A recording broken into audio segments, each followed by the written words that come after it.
The Arabs claim that they are descendants of Ishmael and Abraham, that Abraham and Ishmael actually built the foundations of the Kaaba.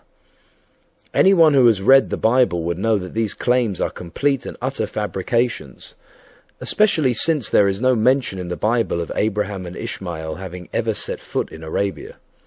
Moreover, there is no mention in the Bible of Arabia, Arabs, Allah, Mecca, or the Kaaba. On what foundations are their claims supported? Like almost all the other claims made by the Arabs, they are all a mirage, and their foundations are as solid as the shifting sands of the Arabian desert.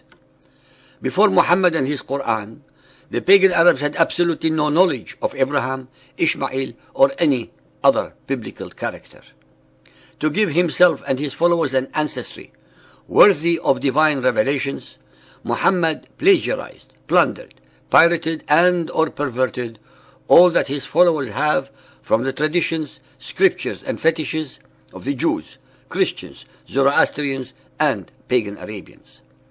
Being consummate pirates, he and his followers did not only plunder wealth, peoples, and assets, but they upgraded to pirating even the religious beliefs of others, to such an extent that they claim that all the previous biblical Hebrew prophets are theirs.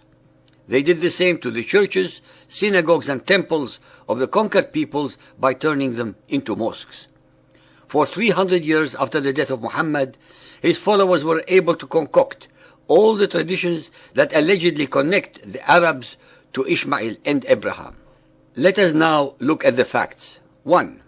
When one investigates all the names of the Arabs at the time of Muhammad, especially those mentioned in the hadiths, not one of them carried a biblical name.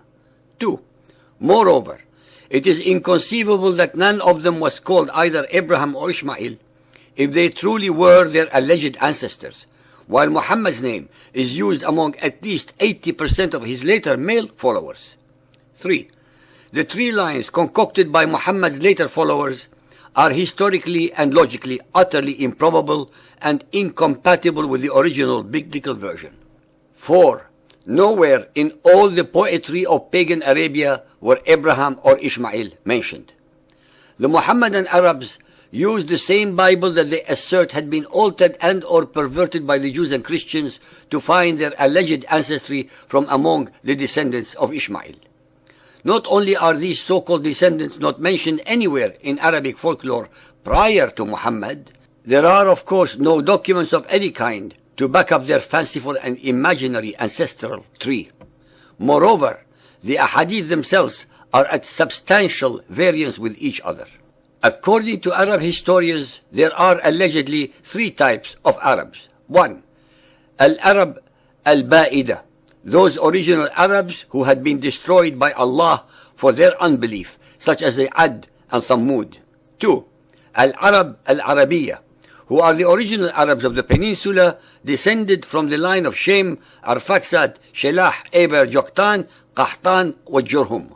3. Al-Arab al-Musta'riba, who are the Arabized descendants of the Hebrew Ishmael and Ra'la, daughter of Mudad al-Jurhumi, through Adnan and Ma'ad. As can be seen, most of the names are plagiarized from the Bible and Arabized to make them